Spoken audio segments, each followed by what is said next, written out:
Bienvenue dans cette nouvelle édition du QG News. Au sommaire, la commission Vérité et Réconciliation, enfin mise en place au Burundi. Les membres de cet organe prévu par l'accord de paix d'Arusha en 2000 ont été élus ce mercredi.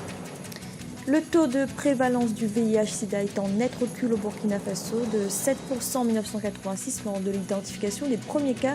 Il s'établit aujourd'hui autour de 1%. Et comme chaque année, les étudiants ivoiriens ont été nombreux à avoir tenté le concours d'entrée de l'Institut Polytechnique de Yamoussoukro, un concours sélectif pour un établissement où l'enseignement est réputé de qualité.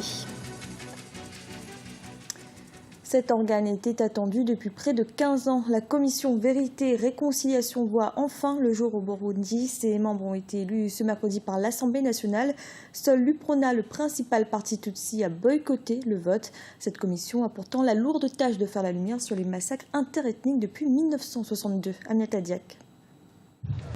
Au Burundi, l'Assemblée nationale a mis en place ce mercredi 3 décembre 2014 la commission Vérité et Réconciliation prévue par l'accord de paix d'Arusha conclu en août 2000. Elle a pour objectif d'établir la vérité sur les crimes interethniques commis depuis l'indépendance en 1962 à 2008, date de signature du cessez-le-feu avec la rébellion. 11 personnes ont été choisies pour siéger à la commission, 6 Hutus, 4 Tutsis et 1 Twa, dont 4 femmes. Cependant, le vote a été marqué par le boycott des députés du principal parti Tutsi du Burundi, l'UPRONA, qui dénonce une commission qui répond aux seuls intérêts de l'ancienne rébellion Hutu, aujourd'hui au pouvoir. Nous n'avons pas pris part à ce vote afin de protester contre la mise en place d'une commission Vérité et Réconciliation qui est l'émanation de la volonté du seul parti du CNDD-FDD au pouvoir. Il faut normalement être 2 pour une réconciliation. Pour certains spécialistes, cette commission pourrait ne pas répondre aux attentes des différentes parties et des populations qui, majoritairement, veulent que les responsabilités soient établies. La commission Vérité et Réconciliation qui vient d'être installée au Burundi a peu de chances de réussir. Déjà, elle commence à être boycottée par l'UPRONA. Il y a aussi beaucoup de gens qui ont émis des critiques, notamment parce que cette commission n'a pas le volet de justice. Il s'agit surtout de réconciliation sans passer par la justice, sans que les gens connaissent réellement ce qui s'est passé. D'autres gens émettent des réserves parce que, en fait, même le parti qui est au pouvoir, notamment le président même Nkurunziza, est accusé de certaines choses. Donc, d'emblée, cette commission part avec un handicap. Et surtout qu'elle n'est pas vraiment le consensus de toute la nation burundaise. La commission aura 4 ans pour établir la vérité sur les crimes qu'a connus le pays. Elle a également pour mission d'identifier et de cartographier les fosses communes, proposer un programme de réparation et promouvoir le pardon et la réconciliation. Dans l'actualité également, nouveau rebondissement dans le procès du président kényan Uhuru Kenyatta devant la Cour pénale internationale. Ce mercredi, les juges ont donné une semaine à l'accusation pour apporter des preuves supplémentaires. À défaut, la procureure Fatou Bensouda devra retirer ses charges. Aminata Diak. Une semaine, c'est le délai donné par les juges de la Cour pénale internationale à la procureure Fatou Bensouda pour qu'elle démontre des preuves supplémentaires contre le président kenyan Uhuru Kenyatta. L'actuel chef de l'État est soupçonné de crimes contre l'humanité pour son rôle présumé dans les violences post-électorales de 2007-2008 au Kenya. Dans un communiqué, la Chambre a ordonné à l'accusation de déposer soit des preuves qui justifieraient la tenue d'un procès, soit un avis indiquant le retrait des charges. Ceci est tout à fait normal. Les juges agissent dans le cadre et dans le respect des principes du procès juste et équitable. À savoir que la durée de ce procès doit être raisonnable, ça ne peut pas s'étirer sur des années. Et donc, l'appréciation de la durée se fait en fonction des accusations et en fonction des éléments et des rassemblements de preuves. Et donc, le procureur, quand elle a lancé les accusations, elle est supposée avoir des preuves ou au moins des éléments de preuve. Pour le spécialiste, il est important de fournir toutes les preuves contre l'accusé et de réduire la lenteur de la procédure pour un procès équitable. Quand un procureur, quelle que soit la juridiction, lance des accusations, elle ne lance pas des accusations en l'air, sans fondement, et après elle va à la pêche des preuves. Non, ça c'est contraire au principe du procès juste équitable.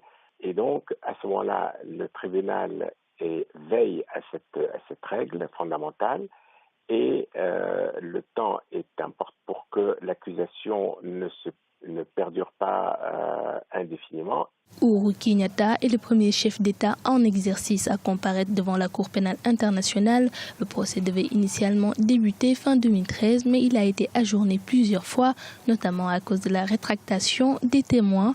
Pour sa part, la procureure accuse le gouvernement kenyan de refuser de coopérer avec la Cour. Tendance positive au Burkina Faso dans la lutte contre le VIH-Sida. Les dernières enquêtes révèlent que le taux de prévalence s'établit aujourd'hui autour de 1%.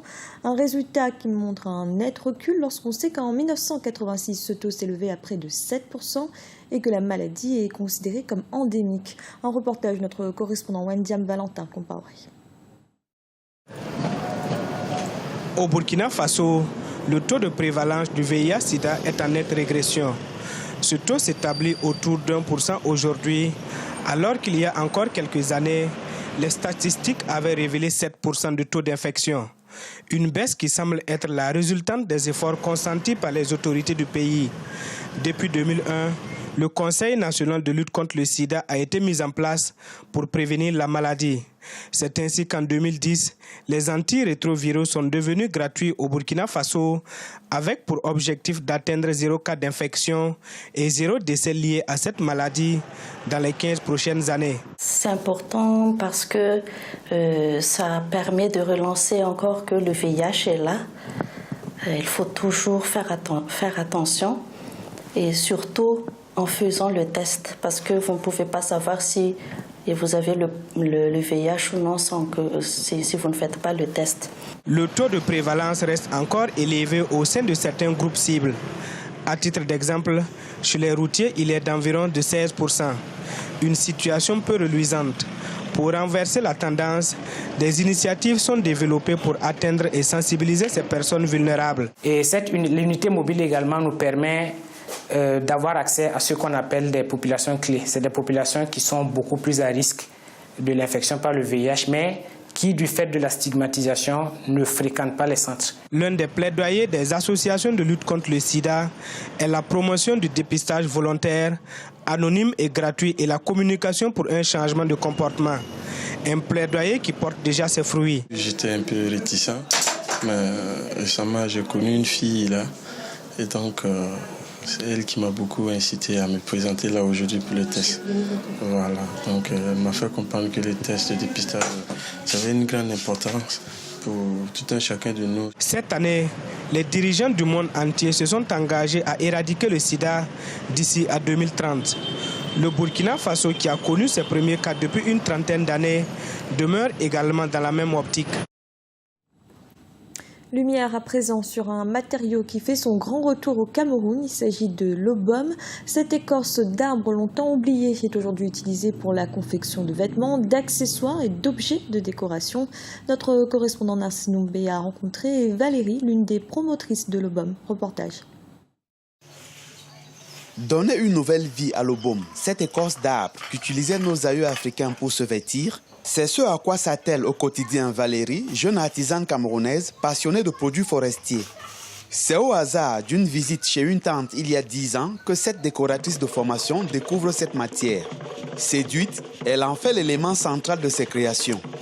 Parmi ses œuvres, vêtements de dignitaires traditionnels et tenues de danse, mais aussi des sacs et de nombreux objets de décoration. 2 à 3 fois par mois, elle sillonne les campements de pygmées à l'est du Cameroun, sa région d'origine, pour se ravitailler. J'aime bien l'obum, j'aime bien tout ce qui est naturel. Il ne faudrait pas que nous, jeunes, on doit oublier d'où on vient.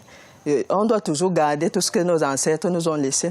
Pour les gardiens de la tradition, principaux consommateurs des tenues en obum, la renaissance de cette matière peut être considérée comme un atout économique pour l'Afrique, au rendez-vous du donner et du recevoir. C'est une tenue écologique, donc on peut faire beaucoup de choses avec, et je crois qu'on n'a pas fini d'en faire. J'encourage tous ces jeunes-là à continuer à le faire. Vous savez que ce que nous déplorons, ce que je déplore le plus, c'est cette extraversion de notre économie qui nous fait consommer des produits venus de l'extérieur.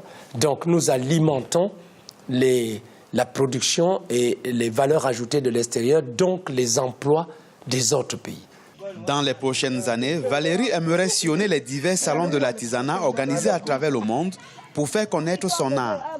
Mais son projet le plus ambitieux, c'est la création d'un centre de formation dans sa région d'origine afin de transmettre son savoir-faire aux plus jeunes. Elle rêve également de développer une chaîne de galeries d'art consacrée uniquement à sa matière de prédilection, le baume. En Côte d'Ivoire, la capitale Yamoussoukro s'érige depuis plusieurs années comme un pôle universitaire majeur. Ainsi, les grandes écoles de la ville regroupées au sein de l'Institut national polytechnique Houphouët-Boigny sont connues pour être les meilleures du pays. Les concours d'entrée sont d'ailleurs très sélectifs et l'enseignement y est de qualité. Un reportage de notre correspondant Olivier Conan. Yamoussoukro, ville universitaire par excellence de la Côte d'Ivoire. La capitale de la Côte d'Ivoire accueille en effet l'INPHB, Institut national polytechnique Houphouët-Boigny. Ce centre d'enseignement est né du regroupement en 1996 de 7 grandes écoles. Les étudiants y subissent une sélection rigoureuse à l'entrée. Par exemple, sur plus de 6 000 candidats, seuls environ 700 ont été retenus cette année à l'École supérieure de commerce et d'administration des entreprises. L'INPHB est également réputé pour la qualité de l'enseignement. L'accent est mis sur les travaux de recherche. La différence, c'est qu'ici, les ingénieurs sont formés avec la pratique, avec des laboratoires qui sont équipés et donc qui permettent de faire des formations qui sont axées essentiellement vers la pratique. En plus, la formation théorique. En plus de favoriser leur insertion professionnelle, la formation à l'Institut national polytechnique Houphouët-Boigny donne aux étudiants l'esprit d'entrepreneuriat. J'aime créer, faire des choses, faire du beau, voilà. Donc, je pense que ça serait intéressant de travailler à son propre compte que d'être sous contrainte avec un employeur et autres, voilà. Et puis, ça va participer à la création de l'emploi aussi au niveau du pays. Il ne faudrait pas rester là et attendre qu'on soit embauché. Nos stages sont des stages pré-emploi. Donc, cela nous permet, un temps soit peu, de prouver en entreprise et de pouvoir être embauché. Mais il y a aussi le profil entrepreneurial que l'école développe. Pour ma part, j'ai décidé vraiment, à la fin de ma formation, de monter une entreprise. J'ai déjà rédigé le business plan. Donc je pense que pour un étudiant de l'INPHB, nous n'avons pas de crainte à ce niveau.